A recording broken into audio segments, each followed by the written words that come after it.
Okay, it's dinner time. Come and make dinner with me, chili rellenos casserole. This is much less labor intensive than your typical dipped and fried chili rellenos.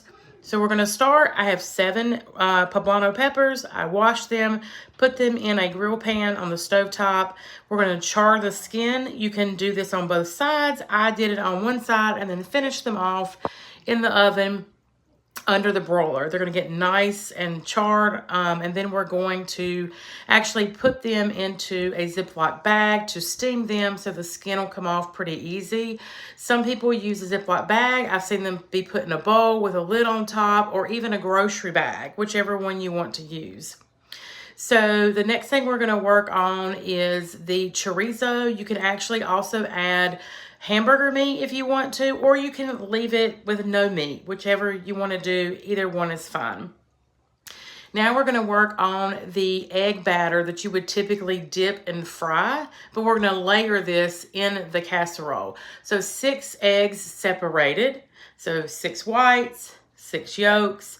Put this in a mixer. We're going to put the egg whites in the mixer. You can use a stand mixer or a hand mixer. You want to mix them until they're fluffy, not stiff. You can see about the consistency here.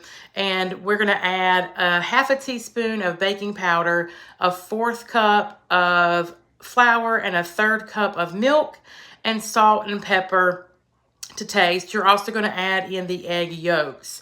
So then you're going to whip it again, and it's going to turn this really pale yellow color.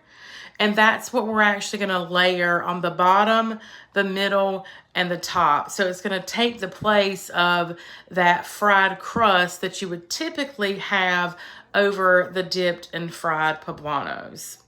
So it's finishing up here. Now we're going to take the peppers that have been sitting, take the skin off, cut them open, get the seeds out. It doesn't really look aesthetically pleasing or necessarily appetizing, but I promise you it's so good. And these peppers were so hot, my fingers were on fire. So you can let them sit a little bit longer if you want to.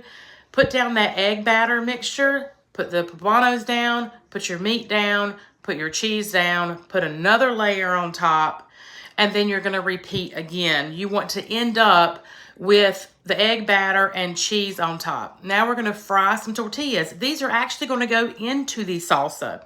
I use this cremosa, and I also use jarred salsa. Throw it in the blender. And yes, you're going to add those fried tortillas to the salsa. Add that back into the pan that you fry the tortillas. Make a salsa, plate it.